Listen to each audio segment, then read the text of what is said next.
If you can't do this for at least 20 seconds, your training has a massive hole in it. Real fitness isn't just about looking the part, it's about being an asset. It's about building a body that is actually ready for whatever life throws at you. Looking good for the summer is a nice perk, but it doesn't really mean much if your back is stiff, your balance is off, or you're struggling just to get up off the floor to play with your kids. Too many people are building a body for a photo shoot, but they are completely ignoring the neurological foundation that actually keeps them independent for the longevity of their life. Building long term health depends on your nervous system. It's the communication line between your brain and your muscles. We're going to look at the fuel that keeps those lines open, how your grip strength actually tracks your brain health, and the drills that keep you in the game for the long haul. I want to move past the fluff and give you a training plan that actually respects your time. If we haven't met, by the way, I'm Andy. I'm a personal trainer, a 14-year military veteran, but my real passion for this started with my own health. I didn't just lose 30 pounds. I had to completely overhaul my life to reverse non-alcoholic fatty liver disease. That experience, combined with my background as a first aid and CPR instructor, taught me a hard lesson. Your body is the most important tool, and you have to maintain it before the crisis hits. Most fitness advice is obsessed with speed, how fast you can lose 10 pounds. I'm interested in what happens after that. I want to help you build a 401k for your health. The effort you put in today is the interest that pays off when you're 80 years old and you're still hiking trails while everyone else is stuck in a chair. But you can't build that future if you don't understand what's in control of your movement. It isn't just your muscles, it's the signals being sent from your brain. I want you to think of your nervous system as the communication highway of your body. To see how those signals stay clear, we have to take a look at the building blocks, the neuron. Every single neuron has three main parts. First, the cell body. That's the headquarters where the core operations happen. Then you have the dendrites. Think of those like antennas reaching out to bring messages in. And then finally, there's the axon, a long cable that sends the messages out to your muscles. It's like a text message. The dendrites receive the ping, the cell body processes the info, and the axon sends the reply. This is happening billions of times a second inside your body. But for those texts to actually send, you need a spark. That spark comes from electrolytes, minerals like sodium, potassium, magnesium. Without enough water and these minerals working together, the signal either slows down or it doesn't send at all. If you've ever felt like spacey or dizzy after a workout, or you've had muscles cramp after a run, it's not always because you are tired, your wiring is dehydrated. If you want to train with intensity, then you have to fuel the electrical system, not just the muscles. Now let's take a look at how this wiring is organized. I like to think of it as like a convoy system. You have the central nervous system, which is your brain and your spinal cord. That's the general at the command center.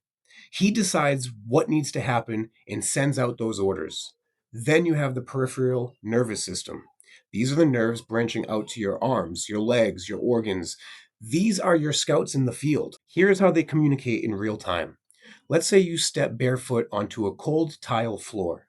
That signal travels through what we call the afferent pathway. That's the scouts reporting back to the general. The general processes the information, hey, that's cold, and then sends an order back down through the efferent pathway, telling your muscles to pull your foot back. Between these two signals, you have the interneurons in the brain and the spine that help you make a split-second decision. This is happening every time you lift a weight, drive a car, or even just breathe. But the real work happens with your sensory receptors. They are essentially the eyes and the ears of your nervous system. They are constantly feeding data into the loop so that you can react. Nociceptors detect pain.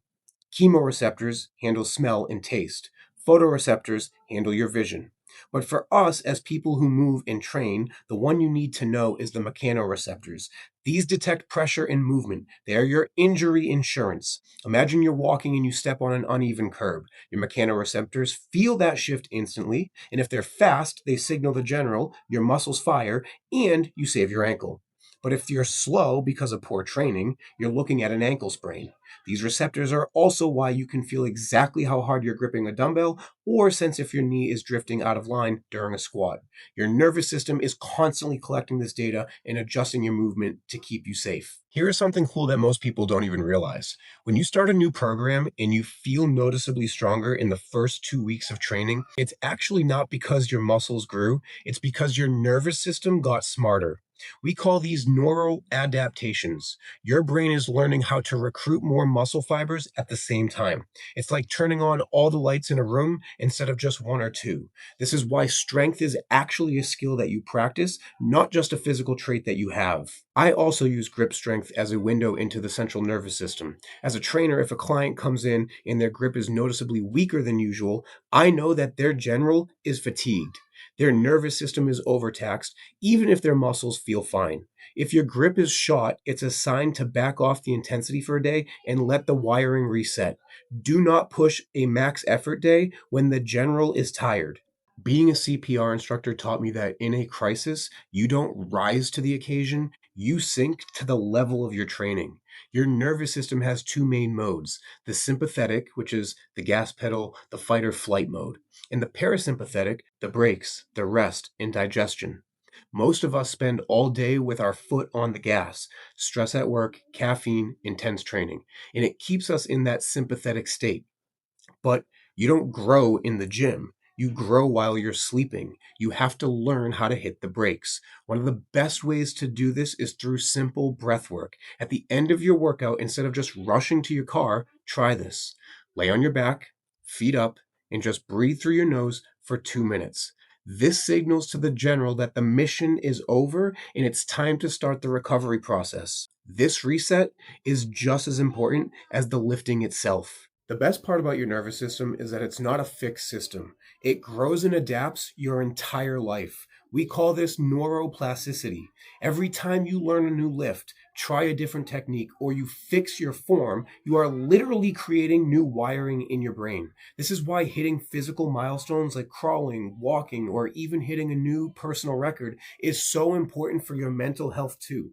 It keeps your neurotransmitters like dopamine firing properly. As we age, the system naturally wants to slow down, but physical activity is the best way to push back.